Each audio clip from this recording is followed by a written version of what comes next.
블레이즈 파스칼은 17세기 프랑스가 낳은 위대한 학자입니다. 이 파스칼이라고 하는 사람에게는 뭐 철학자, 수학자, 심리학자, 과학자 여러 가지 명칭이 붙는 사람이지만 각 분야에서 뛰어난 사람입니다만은 특별히 한 분야를 꼽으라고 하면 그는 수학 분야에서 탁월한 사람이었습니다. 그랬기에 그의 인생은 젊었을 때부터 늘 모자람이 없고 또 거침없는 인생이었습니다. 그는 이미 17세기에 프랑스 학계를 뒤집어 놓을 만한 새로운 그런 수학의 핵심적인 논리를 펼쳤었는데 그게 바로 나중에 이제 우리가 지금 사용하고 있는 그 전자계산기의 초창기 모델이 될 것입니다. 오늘날 이제 우리가 다 익숙해진 이제 컴퓨터를 사용하는데 그 전자계산기에서의 방법이 이 방법으로 오늘 컴퓨터로 발전했다라고 보면 이 파스칼은 이미 그러니까 미래의 컴퓨터를 발명한 그런 오늘 현대 문명의 아버지다 이렇게 해도 저는 과언이 아니라고 생각합니다. 그러다 보니 그는 20살이 되기 전에 벌써 프랑스의 학계, 귀족사회 모든 분야에 있어서 유명 인사로 떠오르게 됐습니다. 요즘으로 얘기하면 핵인싸 그런 사람이 있습니다. 그런 까닭에 그는 이른 나이에 유명세를 타고 인기와 돈과 명예와 모든 것을 누릴 수가 있었죠. 그래서 그는 교만하고 또 물질주의에 빠지고 성적인 방종에 젖어 살게 되었습니다. 그렇게 살던 그가 1654년 11월 31세가 되던 해에 그는 하나님을 인격적으로 만나게 됐습니다. 그리고 그 감격을 파스칼은 소위 그의 명저인 황새에 이렇게 신앙 고백으로 기록하게 됩니다. 은총의 해 1654년 11월 23일 월요일 밤 10시 30분 그 짧은 시간에 나는 하나님을 만났다. 철학의 하나님도 인텔리 지식인의 하나님도 아닌 아브라함의 하나님, 이삭의 하나님, 야곱의 하나님을 만났다. 이 만남은 내 가슴 속 깊은 곳으로부터 터져나오는 기쁨을 느끼게 했고 그 뒤에 따라오는 깨달음은 이 세상의 어떤 공식과 어떤 논증보다도 위대했다. 나는 이제 그리스도 앞에 완전히 항복한다. 그리고 나의 기쁨은 이제 영원하다. 내가 당신의 말씀을 들음으로 얻는 깨달음을 영원히 잊지 않겠습니다. 아멘, 아멘, 아멘. 그렇게 신앙 고백을 하게 됩니다.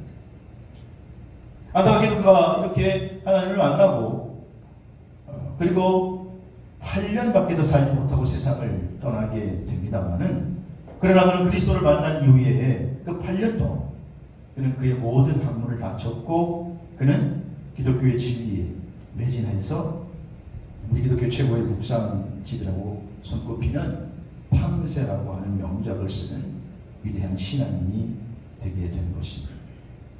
팡세를 읽어보면 도대체 파스칼이 나이가 30살에 이게 쓴 게 맞나라고 싶을 정도로 아주 깊은 묵상에 대한 그리고 진리에 대한 그런 놀라운 글들이 적혀져 있는 역작 중에 역작.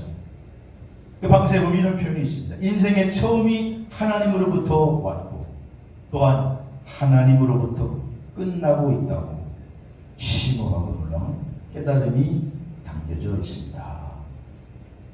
파스칼은 이렇게 하나님 앞에서 세상이 줄 수 없는 그런 깨달음으로 그는 하나님을 만난 이후에 더 위대하고 더 새로운 인생을 살 수 있었던 것입니다.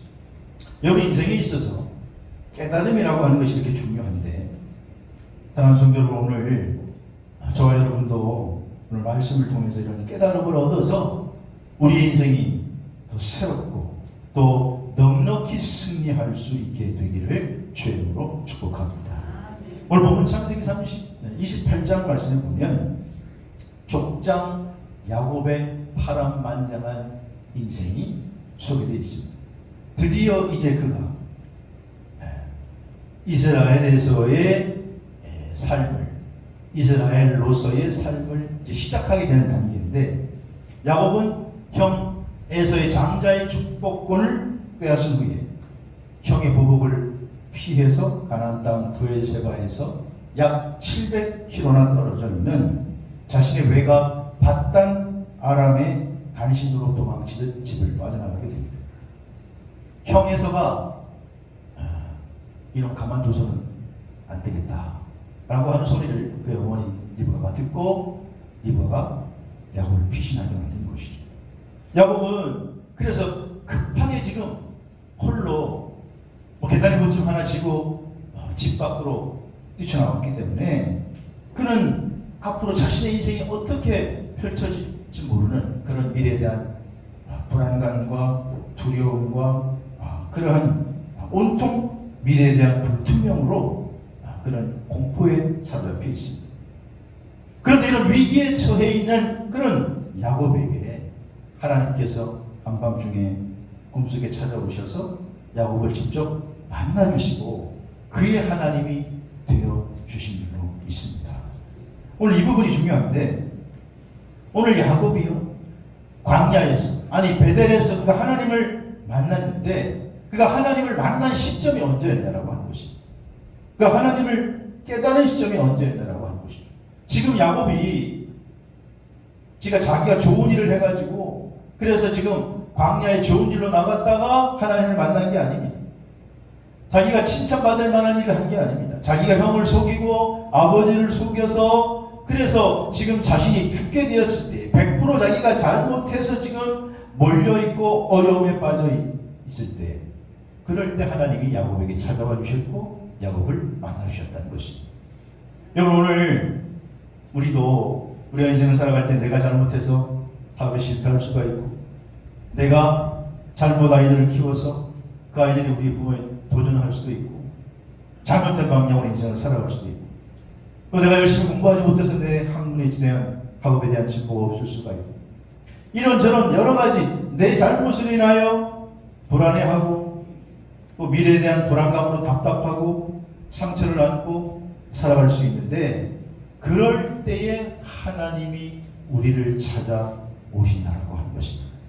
그때가 하나님을 만날 만한 때인 줄로 믿습니다. 오늘 이 말씀을 나눌 때에 이 야곱이라고 하는 자리에 여러분을 넣어보시기 바랍니다.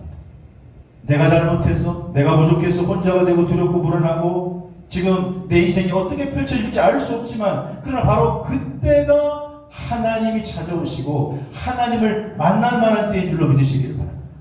오늘 이렇게 홀로 있는 야곱에게 하나님이 찾아와 주셔서 그 인생을 변화시키고 그에게 위대한 비전을 품게 해주신 것입니다. 그럼 오늘 저는 야곱을 통해서 베델에서 깨달은 것이라고 하는 제목으로 하나님의 말씀을 나누기를 원하는데, 자, 그럼 지금 족장 야곱, 베델에서 깨달은 것이 과연 무엇일까? 첫째로 오늘 16절에 보시면 야곱이 잠이 깨어 이르되 여호와께서 과연 여기 계시거늘 내가 알지 못하였도다. 베델에서 깨달은 첫 번째는 뭐냐? 오늘 족장 야곱이 깨달은 첫 번째는 하나님이 함께 계심을 깨달은 줄로 믿습니다. 오늘 여호와께서 여기 계시다라는 거예요. 나와 함께 계시다라는 거예요. 그래서 여기 계시다라고 하는 이 히브리어를 우리가 직역하게 되면 틀림없이 하나님은 이 장소에 계시다. 틀림없이 하나님은 나와 함께 계시다. 여러분, 하나님은요 무소부재하셔서 어디든지 계시고 지금도 우리와 함께 이 자리에 계신 줄로 믿으시기를 바랍니다.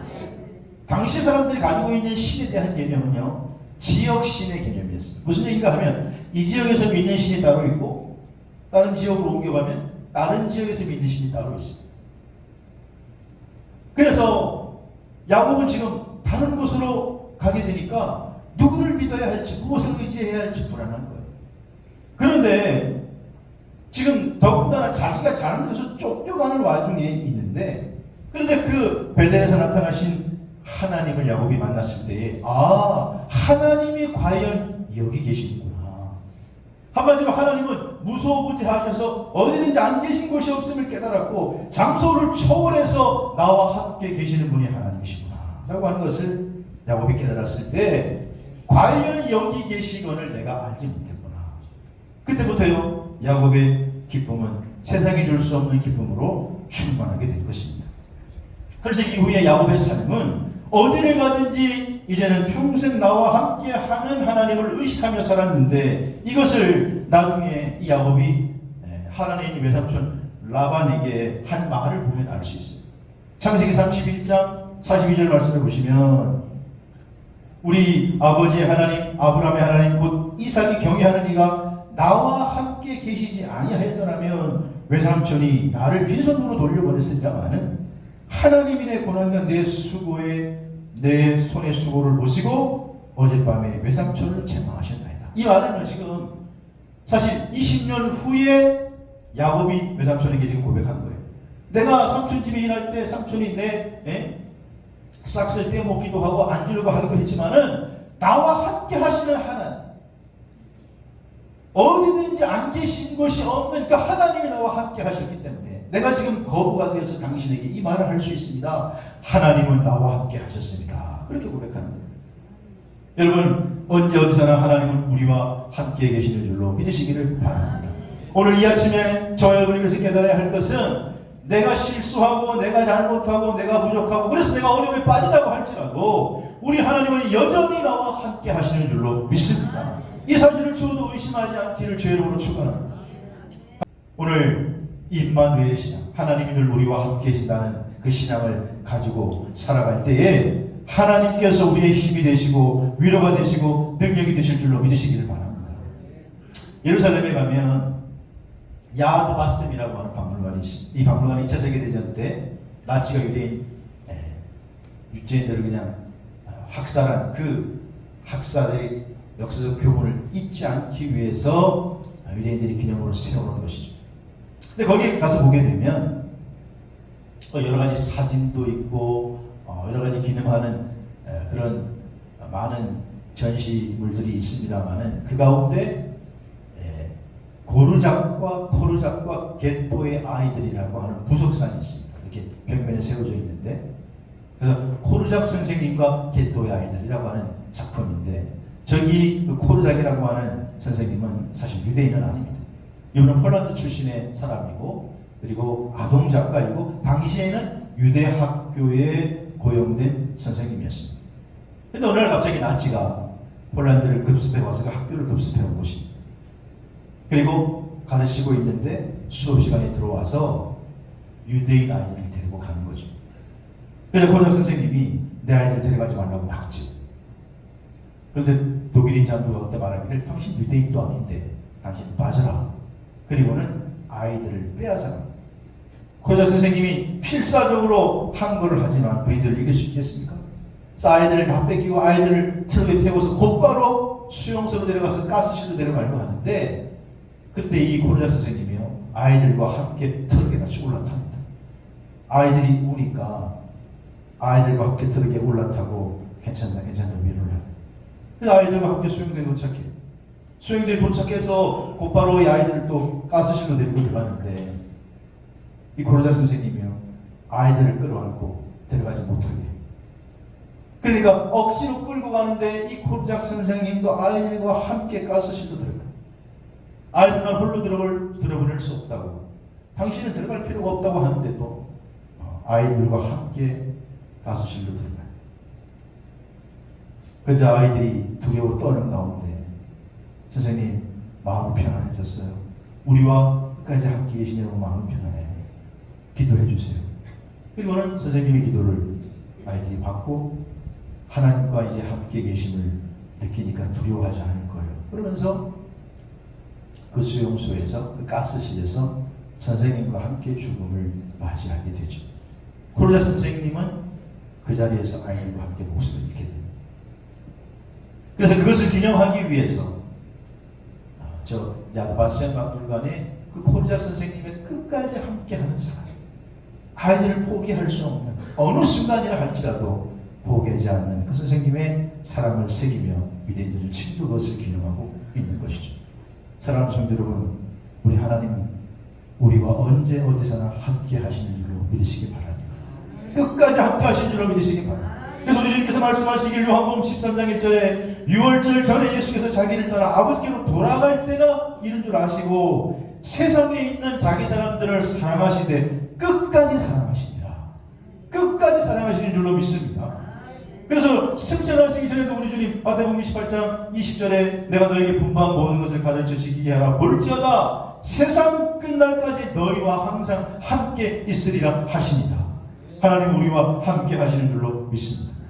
다윗이 그렇게 수많은 역경과 시련이 있었음에도 불구하고 그것을 극복할 수 있었던 원천은 무엇이었습니까? 시편 23편 4절에 보면 내가 사방에 음침한 골짜기를 다닌 적이 한두 번이 아니었다라는 거예요. 그럼에도 불구하고 해를 두려워하지 않는 것은 주께서 나와 함께 하심을 내가 믿기 때문이다. 주의 지팡이와 막대기가 나를 아니하시네. 그렇습니다. 지금 이 족장 야곱이 깨달은 것은 뭐냐? 내가 지금 잘못했어요. 내가 실수했어요.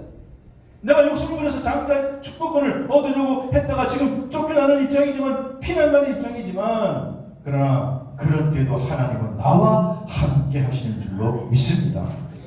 그러므로 오늘 이 아침에 오늘 우리가 깨달아야 할 것은 야곱이 베델에서 깨달았던 하나님은 언제나 나와 함께 하신다라는 것입니다. 둘째로 야곱이 베델에서 깨달았던 것은요, 하나님이 나를 이끌어 주신다는 것을 깨달았습니다. 오늘 15절 말씀해 보니까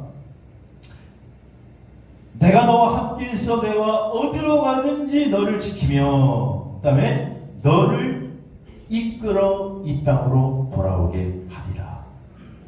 오늘 이 약속은요, 지금 야곱이 빈들의 절에 있을 때 자신의 신변에 대한 두려움을 느끼며 홀로 있을 때 갈 바를 알지 못해 공포에 있을 때에 그때 하나님께서 야곱에게 찾아오셔서 하신 말씀이 너가 어디로 가든지 내가 너를 지키며 너를 이끌어 다시 이 땅으로 반드시 돌아오게 하리라. 오늘 여러분, 내가 잘못하고 내가 실수하고 내가 부족해서 오늘 내가 쓰러져 있을지라도 하나님은요, 오늘 그런 나에게 내가 너를 이끌어 주리라. 내가 너에게 다시 기회를 주리라. 그렇게 말씀하시는 줄로 믿으시기 바랍니다. 여러분, 지금 야곱이 자기가 잘못해서 그래요. 자기가 실수해서 지금 홀로 귀신 갈 수밖에 없어요. 그럼에도 불구하고 하나님은요, 그런 야곱을 이끌어 주시겠다는 거예요. 그렇지요. 오늘 우리가 때때로 자식이 사고치고 쏙쏙이고 엉뚱한 짓을 해서 부모 마음에 상처를 준다고 할지라도 그렇다고 내 자식이 아닙니까? 오히려 그런 자식을 부모들은 더 안타깝게 여기고 더 가슴에 붓고 기도하게 된 것처럼 오늘 하나님의 마음이 그렇다라는 거예요. 오늘 우리가 이 세상 험한 세상을 살아가고 있지만 때때로 그래서 그 험한 세상 가운데 넘어지고 실수하고 쓰러지지만 그럼에도 불구하고 하나님은 우리의 잡은 손을 놓지 않으시고 우리를 이끌어 주신 줄로 믿으시기 바랍니다. 시편 83편 14절은 그래서 이렇게 말씀하시는 거예요. 이 하나님은 영원히 우리 하나님이시니 그가 우리를 죽을 때까지 인도하시리로다.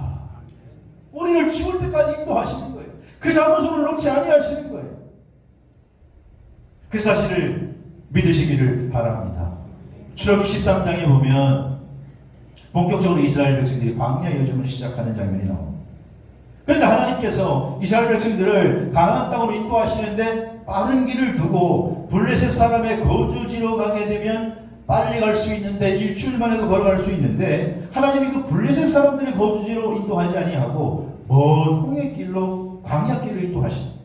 그래서 출애굽기 13장 7절에 보면 블레셋 사람의 땅이 길은 가까울지라도 하나님이 그 길로 인도하지 아니하셨으니 이는 하나님이 말씀하시기를 이 백성이 전쟁을 하게 되면 마음을 돌이켜 애국으로 돌아갈까 봐. 애국으로 돌아갈까 봐 하나님께서 멀리 인도하셨어요. 그런데 하나님께서요, 이스라엘 백성들 광야 길로 먼 길로 인도하시지만 낮에는 구름 기둥으로 밤에는 불 기둥으로 인도하여 주신 줄로 믿습니다. 사람의 마음은요, 조석지변이에요. 이스라엘 백성들은 지금 조금 힘들고 어려우면 다시금 노예 근성이 찾아와서 애굽으로 돌아가게 될까봐, 다시 우상 숭배하고 영원히 망하는 길로 갈까봐 하나님께서는요, 그들을 먼 길로 인도하시고 광야 길로 인도하시지만 그러나 그들의 잡은 손을 놓치지 아니하시고 낮에는 불기둥으로 밤에는 불기둥으로 인도해 주신 줄로 믿습니다. 여러분, 그러므로요, 때때로 내가 왜 이렇게 돌아가야 하나? 나는 왜 이렇게 다른 사람은 한 번에 가는 길을 나는 두 번, 세 번에 걸쳐 가야 되냐고 생각될지 모르지만 여러분 하나님의 생각은 우리보다 깊고 하나님의 길은 우리보다 현명한 줄로 믿으시기 바랍니다. 그래서 우리를 이끄신다라는 거예요. 자동차를 타게 되면은 요즘 뭐 내비게이션을 사용하지 않는 분은 아마 한 사람도 없을 거예요. 근데 사실 우리가 아는 길은 내비를 안 켜고도 얼마든지 갈 수 있잖아요. 저도 가까운 길은 내비를 켜지 않고 먼 길을 갈 때는 반드시 내비게이션을 켜고 가는데, 근데 때때로는요 자꾸 이게 습관이 돼서 그런지 가까운 길도 내비를 안 켜면 좀 불안할 때가 있어요. 그 여자의 음성을 들어야지만 편하네요. 그 여자의 음성을 듣지 않으면 불안해서 못 갈 때가 있어요. 여러분 사실 이 내비게이션이라고 부르는 이 정식 명칭은 GPS, 이것은 글로벌 포지셔닝 시스템의 약자인데, 이 GPS는요 사실 미국 국방부에서 개발한 것으로 목적지를 입력해 놓으면 목적지까지 최적의 도로로 인도하는 시스템, 그것이 바로 GPS, 우리가 소위 내비게이션이라고 부르는 거예요. 그런데 아무리 좋은 내비게이션이라고 할지라도 어떤 길로 다 인도해서 가장 최적의 길로 우리를 인도하는 내비게이션이라 할지라도 우리 인생길을 인도하지 못합니다. 어떤 길로도 다 우리를 안내하는데 우리 인생길은 인도하지 못해요. 왜냐? 우리 인생길은 사막과 같은 길이기 때문에 그래요. 광야와 같은 길이기 때문에 그래요. 여러분 사막에 지도가 있다 하는데 무슨 의미가 있겠습니까? 사막에 앞사람이 걸어간 발자국이 있다고 그 무슨 의미가 있겠습니까? 바람 한 번 불면 다 지워지는 거예요. 지도가 있어도 어디로 가야 할지 모르는 거예요. 어디로 가야 할지 모르는 인생길이 우리의 인생길이잖아요. 그런데 오늘 우리의 사막 같은 인생길에 우리를 이끄시는 영원한 GPS가 있습니다. 그분이 살아계신 하나님이신 줄로 믿으시기 바랍니다. 오늘 여러분은 누구의 이끌림을 받고 계십니까? 이 사막 같은 인생길을 걸어갈 때 여러분 여전히 엉뚱한 GPS를 찾으십니까? 나를 천직의 길로 인도할 다른 무언가가 있다고 생각하십니까? 없습니다. 전능하신 하나님께서 우리를 이끌어 주시는 줄로 믿으시기 바랍니다. 그럼 오늘 어려운 일이 있어도, 고통스러운 일이 있어도 오늘 이 고통스러운 순간을 뚫고 나가기 위해서 하나님의 손을 잡아야 하고 하나님이 우리를 이끌어 주신다는 사실을 믿으시기를 바랍니다. 오늘 야곱이 베드로에서 깨달은 것은 그것이, 내가 지금 실수해서, 내가 지금 잘못해서 광야길에 처했지만 하나님이 나를 이끌어 주신다고 말씀하고 있구나. 그래서 그 위에 야곱은 하나님의 손을 붙드는 거예요. 하나님의 이끄심을 받는 거예요. 오늘 그 이끄심을 받는 저와 여러분 되시기를 주의 이름으로 축원합니다. 마지막 세 번째로 야곱이 베드로에서 깨달은 것은요, 오늘 하나님 나와 함께 계시고 나를 이끄시지만 그러나 결과적으로는 나에게 복 주시는 하나님이심을 깨닫게 되었다라고 하는 것입니다. 오늘 14절 말씀해 보니까 창세기 28장 14절 같이 읽겠습니다. 시작. 내 자손이 땅에 티끌같이 되어 내가 서쪽과 동쪽과 북쪽과 남쪽으로 퍼져나갈지며 땅의 모든 족속이 너와 내 자손으로 말미암아 복을 받으리라. 아멘. 아멘. 오늘 하나님께서 너와 내 자손에게 복을 주시겠다, 너와 내 자손이 복을 받으리라 그렇게 약속하고 계신 줄로 믿습니다. 여기에 너와 내 자손은 단수처럼 나왔지만 사실 복수형이에요. 그래서 이 말씀은 한 민족의 차원을 넘어서 온 우주적인 차원, 우리 하나님은 하나님의 백성들에게 복의 근원이 되신다 그 말이에요. 야곱은 지금 도망자입니다. 결혼도 안 했습니다. 단 한 명의 후손도 없습니다. 근데 하나님께서 야곱에게 너와 내 자손으로 말미암아 복을 얻으리라 그렇게 말씀하시는 거예요. 또 13절에도 내가 누워있는 땅을 너와 내 자손에게 주리라.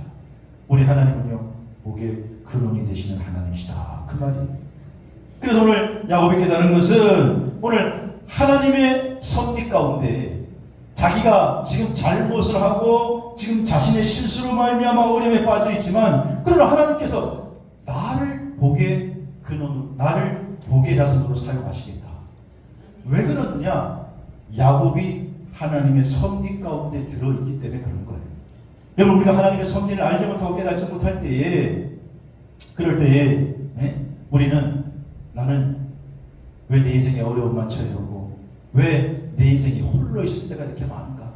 왜 내 주변에는 아무런 도움이 되는 사람들이 없는가라고 생각될 수 있을지 몰라도 여러분, 그러나 여러분이 바로 하나님의 섭리 가운데 있음을 믿으시길 바랍니다. 하나님의 역사의 수레바퀴 가운데 여러분이 속해 있음을 믿으시기 바랍니다. 그래서 하나님은요, 오늘 야고뿐만 아니라 하나님의 백성들에게 말씀하시기를 너와 내 자손에게 복을 주리라. 너와 내 자손이 이 땅으로 돌아오게 하니라. 회복의 축복을 주시고 하나님께서 우리를 복을 주시되 더 크게 번성하게 하는, 참되게 하는 복을 주시겠다고 약속하고 있는 줄로 믿으시기를 바랍니다. 바울이 옥중에서 자기의 영적 아들 디모데에게 편지를 보낸 게 디모데전서. 거기에 보면 바울이요, 하나님께 영광이 되는 성령의 말씀을 기록했는데 바울이 잘 이런 말씀 안 해요. 바울 편지 보면. 그런데 디모데전서 6장 15절을 보면 바울이 디모데에게, 자신의 영적 아들이잖아요. 그러니까 다른 사람에게는 이런 말 잘 안 하는데 이 디모데에게 이렇게 얘기해요. 디모데전서 6장 15절. 다시 시작. 기약이 이르면 하나님의 그의 나타내심을 보이시니 하나님은 복되시고 유일하신 주권자이시고 만왕의 왕이시고 만주의 주시다. 여러분, 지금 바울은요, 성도 하나님을 뭐라고 표현하느냐? 하나님께서는요, 복되신 하나님이라는 거예요. 주권자가 되신다는 거예요. 만왕의 왕이시라는 거예요. 그것을 지금 찬양하면서 그러니 하나님을 잘 믿어라. 너도 복을 받게 된다는 거예요. 여기 복되시고라고 하는 헬라어 원문 마카리오스는 스스로 있는 자, 복된 자라는 뜻이에요. 하나님 자신을 소개할 때 종종 나는 스스로 있는 자다 그렇게 소개하십니다. 그것은 하나님이 복의 근원이 되신다라고 하는 뜻인 줄로 믿으시기를 바랍니다. 그래서 오늘 자기의 영적 아들인 디모데에게 바울은 이 사실을 알려주고 싶은 거예요. 하나님은 내가 깨닫고 보니까 하나님은 복의 근원이시다. 하나님은 만왕의 왕이시다. 하나님은 온 세상 만물을 통치하시는 주권자이시다. 그러니 하나님을 잘 믿어라, 잘 섬겨라, 그 말이에요. 여러분, 태백에 가면 검령소라고 하는 곳이 있습니다. 검령소 가본 적이 있으세요? 저 검령소는 태백시 창적동의 대적산과 한백산 그 사이 위치에 있는 곳에 검령소가 있는데 명승 제73으로 지정이 되어 있습니다. 저 검령소는 깊이는 잘 알 수 없지만 둘레가 20m가 되고 하루에 저 검령소 밑에서 2,000, 3,000톤의 차가운 물이 쏟아져 나온다고 합니다. 태백시청이 1987년 국립지리원에 의뢰해서 알아본 결과 저 검령소에서 나오는 물이 한강수원의 발원지가 된다라고 하는 것을 밝혀냈습니다. 514km나 되는 한강수원지의 물이 사실은 저 태백에 있는 자그마한 개천 같은 검령소에서 발원이 되어서 어마어마한 물이 흘러가게 된다는 거예요. 저 검령소에 가본 적이 있는데 저 검령소의 설명을 듣고 그 설명서를 읽으면서 묵상하기를, 어마어마한 한강의 물이 어디 저기 그냥 콸콸콸콸 광대하게 흐르는 강에서 발원이 되는 것이 아니라 사실은 조그마한 저 검령소에서 밑에서 쏟아나오는 2,000, 3,000톤의 물이 결국은 어마어마한 한강을 이루게 되는 거죠. 오늘 하나님의 축복의 말씀도 하나님과 마찬가지예요. 오늘 하나님께서 우리의 복의 근원이 되시는데 하나님께서 우리를 갑자기 막 513km가 되는 막 금덩어리를 쏟아주고 주식을 막 가져다줘서 막 빵빵 터지게 그렇게 한다.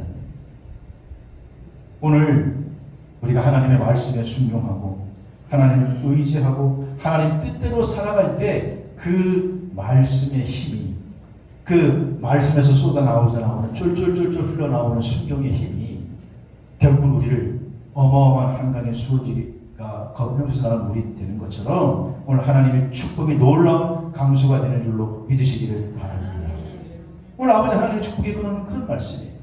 오늘 우리가 내 삶의 자리에서 사실 이 말씀을 붙들고 때로는 신음하면서 이게 하나님의 뜻일까 저게 하나님의 뜻일까 고민하면서 그러나 하나님이 복의 근원이 되시면 믿고 그 말씀에 순종하며 한 걸음 두 걸음 힘들지만 순종하고 나아갔더니 그게 쌓이고 쌓여서 야곱이 나중에 아브라함의 하나님, 이삭의 하나님, 야곱의 하나님, 자기 혼자 하나님이었어요. 그런데 야곱에게 12아들이 생기고 12아들이 나중에 12지파가 되고 어마어마한 이스라엘 민족이 된 것처럼 오늘 내가 하나님의 작은 축복의 말씀을 붙들고 실험하며 나갈 때 그것이 내게 나중에는 나와 내 자손들에게 복이 되는 축복의 근원이 되는 축복의 강소가 되는 역사가 우리의 인생 가운데 일어나게 되기를 주님으로 축원합니다.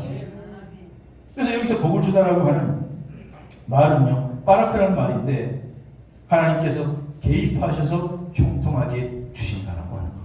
하나님께서 개입하셨다. 창세기 1장 22절. 창세기 1장 22절. 마지막으로 창세기 1장 22절 말씀 같이 읽겠습니다.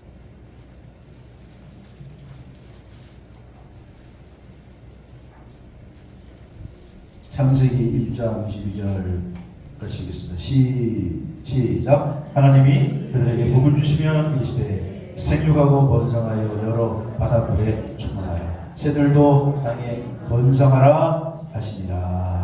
아멘. 오늘 야곱이요 지금 베델에서 깨달은 것은 뭐냐? 내가 잘못했음에도 불구하고 내가 실수했음에도 불구하고 그러나 하나님은 여전히 나와 함께 하신다는 거예요. 나의 인생 가운데 하나님 이끌어 주신다는 거예요. 그리고 나에게 복을 주신다. 오늘 창세기 1장 21절의 말씀처럼 어마어마한 축복을 주신다. 하나님 역사의 장중에 내가 속해 있기 때문에 아무리 내가 잘못해도 나를 붙들어서 회개하고 나를 복구시키고 그래서 결국은 야곱 같은 존재를 하나님께서 만들어 주신다. 여러분 우리 인생은 야곱 같은 그런 성경을 가진 사람들 아닙니까? 사람이 하루아침에 바뀌지는 않죠. 그러나 오늘 이 야곱 같은 깨달음을 우리가 가지고 방향을 붙들고 나아가면 믿음의 길로 가면 하나님이 반드시 우리와 함께 계십니다. 야곱과 함께 했던 하나님이 우리와 함께 하십니다. 그 하나님의 축복을 받는 복된 주인공들이 되시기를 주의 이름으로 축원합니다.